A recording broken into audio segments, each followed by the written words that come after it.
NEET வந்ததுனால state board student CBSE students 2 பேரும் medical காலேஜஸில் எவ்வளோ பேர் சேர்றாங்க அப்படிங்கிற புள்ளி விவரத்தை நம்ம இப்போ பார்க்குறோம்.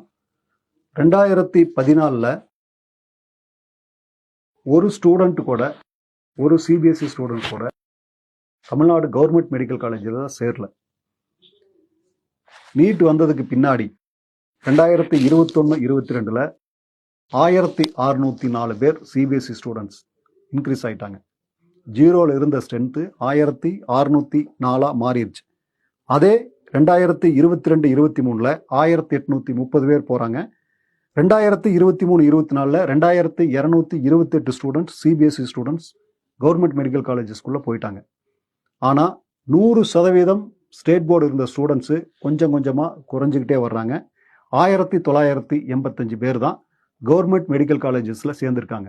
கவர்மெண்ட் மெடிக்கல் காலேஜஸில் ஃபீஸ் கம்மி, தமிழ்நாடு கவர்மெண்ட்டோட காலேஜ்.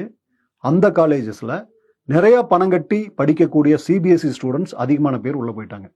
அப்போ பார்த்துக்கணும், ஸ்டேட் போர்டு ஸ்டூடெண்ட்டோட பெனட்ரேஷன் சுத்தமாக இல்லை. இதிலிருந்து என்ன நமக்கு ஃபைனலாக தெரியுதுன்னு சொன்னால், 33 பேர் சிபிஎஸ்சி ஸ்டூடெண்ட்ஸ் இருந்தாங்கன்னா ஒருத்தன் கவர்மெண்ட் மெடிக்கல் காலேஜஸ்குள்ளே போகிறான். அதே 383 பேர் ஸ்டேட் போர்டு ஸ்டூடெண்ட்டில் ஒருத்தன் தான் கவர்மெண்ட் மெடிக்கல் காலேஜஸ்குள்ளே போகிறான். அப்போ நீங்கள் யோசிச்சு பாருங்க, ஸ்டேட் போர்டு ஸ்டூடெண்ட் எந்த அளவுக்கு பாதிக்கப்படுறாங்கன்னு.